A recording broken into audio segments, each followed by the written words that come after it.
Outra questão bastante é a questão do Bolsa Família, né, como você avalia essa questão do Bolsa Família? Veja, pessoas, vou dar um exemplo, uma mãe de 50 e poucos anos que tem 2 crianças e em alguns lugares ela tem trabalha o máximo com agricultura de subsistência. O Bolsa Família acho que é bem-vindo para ela, isso Uhum, melhora a nutrição dessas crianças, isso faz com que essa pessoa consiga subsistir. Acho que ninguém será contra isso, acho que é uma coisa que o Estado brasileiro paga tanta besteira, que falar que um Bolsa Família para essa pessoa é ruim, acho que não faz sentido. Agora o que faz sentido, pessoas em idade produtiva, saudáveis, não estarem fazendo nada. Aí, cara, isso é picaretagem, isso uhum. precisa ser cortado. E nós vamos pra cima disso. E aí, como vai fazer? Eu vi que eu falei esses tempos, até usei outro time, um tema, marmanjo de 25, 30 anos, aí eu vi o Zema, marmanjões de 25, ele gosta, ele tem um prazer especial em imitar meu discurso. Pois bem, eu vou deixar claro o que a gente vai fazer. Eu vou fazer frentes de trabalho. Funciona assim, o município, foi muitos municípios no Maranhão, mas eu posso citar municípios do Ceará, Sim. ruas esburacadas, nenhuma parte de poda de árvore, parte de infraestrutura completamente largada. Esses municípios, a pessoa vai chegar no CRAS para pegar o Bolsa Família, chegou o rapaz de 25 anos, vou pegar minha graninha. Não, não, não, tá aqui um formulário, você vai participar da frente de trabalho. Ah, não quero, não quero, então também não vai pegar Bolsa Família. Uhum. Ponto. Vai ser oferecido um caminho para ele. Não precisa nem ser um emprego todos os dias da semana. O cara pode trabalhar 3, 4 dias numa frente de trabalho, e essa frente de trabalho vai fazendo implementos e melhorias na parte de infraestrutura urbana. E isso ajuda a desenvolver esses lugares e traz cultura de trabalho, inclusive autoestima para as pessoas. Eu acho que o Estado brasileiro, junto com os municípios, tem que fomentar isso. E não fomentar o que está acontecendo, que é um monte de município parado recebendo dinheiro do governo federal e a galera muitas vezes coçando o saco, fazendo bico quando recebe uma bolsa aqui e acolá. Isso não pode ser permitido. Sim. Outra questão é em relação ao STF, é bastante comentado e polêmicas aí do bolsonarismo, enfim. Como é que você tem avaliado a conduta do STF? Você acha que é exagerado? Você acha que eles estão errados? Eles estão errados, é uma patética Uhum, e não apenas você tem, vamos dizer, uma perspectiva autoritária, ou seja, o STF é autoritário e ele vem ficando cada vez mais autoritário desde o julgamento do mensalão. uhum. Isso foi lá de 2011, 12, 13, e eles vêm aumentando muito os poderes dele. Na Operação Lava Jato chegaram quase pro buraco em termos de força, estavam com muito medo de ser presos, e aí veio o primeiro inquérito de Dias Toffoli, que virou o inquérito do Alexandre de Moraes, e vieram as fraquezas do Bolsonaro. Com as fraquezas do Bolsonaro, a gente precisa lembrar, eu sei que tem muito fã do Bolsonaro, mas você vai falar, é mentira, não é mentira. Vamos lá, entregaram o COAF, tiraram o Sérgio Moro e entregaram o COAF pro Dias Toffoli na época. Fizeram nomeações para STF de pessoas que eram contra a Operação Lava Jato. Colocaram um PGR que era abertamente contra a Operação Lava Jato. E o que aconteceu com isso? A Operação Lava Jato foi destruída. E à época o próprio Eduardo Bolsonaro comentou: ah, é bom pra gente que o Lula seja solto. Lula terminou solto, terminou elegível. Todos os envolvidos acabaram soltos, e a gente sabe que isso aconteceu porque o Flávio Bolsonaro foi pego no desdobramento da Operação Lava Jato por conta de dados que foram levantados pelo COAF. E esses dados que foram levantados pelo COAF motivaram uma ação que o Flávio Bolsonaro entrou junto ao STF Carlos Dias Toffoli, que livrou ele e livrou todos os outros da Lava Jato que tiveram provas coletadas pelo COAF. Depois foi alvo de uma ação do Gilmar Mendes, que salvou ele. E não é que o processo lá da rachadinha ele foi absolvido. Não, nada disso. Ele só foi pro foro especial lá do Gilmar Mendes e ficou protegido desde então. Por isso que, inclusive, a família Bolsonaro faz campanha pro Gilmar Mendes. Mas por que eu dei toda essa volta aqui? Pra mostrar que o governo Bolsonaro permitiu que o Estado ficasse hiper poderoso. E agora a gente tá com um problemaço, que é uma figura autoritária como Alexandre, outras como o Gilmar Mendes, que tá pintando e bordando, perseguindo quem fala o contrário. E um Congresso corrupto que não tem coragem de peitar eles. E eu nem acho que, vão agora ganhar vários senadores que vão peitar os caras. Eu não tô vendo o Senado fazendo isso. Igual do mundo ali tem muito medo. Uhum. Muito medo. É uma desgraça. Como que fica em Santa Catarina a composição do Partido Missão? Nós temos lideranças locais boas. Nós temos um vereador de Joinville, que é um dos melhores vereadores do Brasil, que é o Matheus Batista, que está articulando não só uma chapa, mas as candidaturas para deputado federal, estadual e governador. Está lançando Marcelo Brigadeiro para o governo, apareceu com 5,7 das pesquisas, apareceu muito bem. Em Joinville, inclusive, ele apareceu com 12,7 nas pesquisas. E entre os mais jovens, a gente já está voando. Né? Santa Catarina é um estado que a gente está especialmente bem. E aí fica, até voltando para a pergunta anterior que você tinha Sim. feito, as duas coisas têm a ver. Como é que pode, os estados que eu estou melhor é Santa Catarina, que é um estado altamente bolsonarista, e Maranhão. Uhum.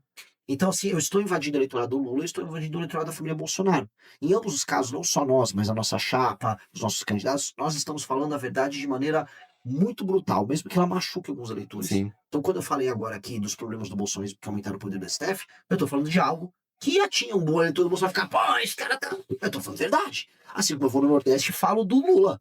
Ó, o Lula tá tirando dinheiro dos outros lugares do Brasil e a turma dele, os aliados dele aqui do Centrão, estão roubando vocês. Vocês estão sendo expropriados. Mentira, quem tá roubando é São Paulo. Aí eu provo que não. Então, é isso, eu vou falar as verdades, doa quem doer. Mas as pessoas despertam, na verdade, ela tem um efeito de despertar. Você tem feito. Tem um nome, você, o MBL, o Partido Missão tem bastante um nome bem forte nas redes sociais. Como que vocês planejam transformar esse engajamento nas redes sociais em voto? A gente já participou de muitas eleições, né? A gente já Sim. teve alguns deputados muito bem votados. O vereador nosso em Joinville foi um dos mais votados de Joinville.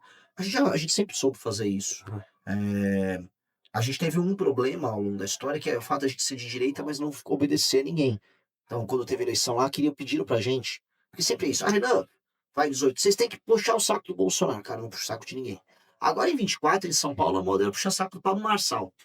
Não, ele é muito bom, vocês têm que puxar o saco. Pois bem, as pessoas viram agora que o Pablo Marçal, né, não vale o que o gato esconde, né? E aí eu aviso, gente, talvez seja hora de vocês parem de achar que todo mundo tem que ficar puxando o saco do político A, B ou C, né? E confiem no projeto. A gente só tá agregando as pessoas.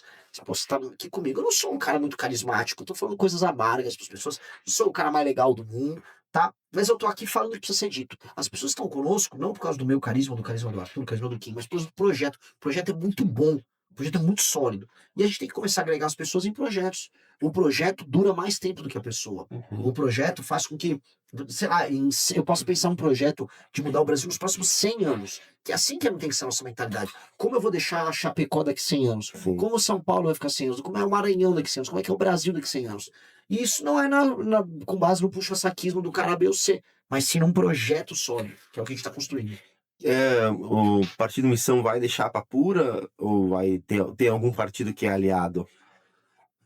Eu juro pra você que a gente nem pensou nisso ainda. Porque a gente montou o partido, ficou pronto em novembro. Partido E novo. aí a gente já lançou a pré-candidatura a presidente, começamos a montar as chapas.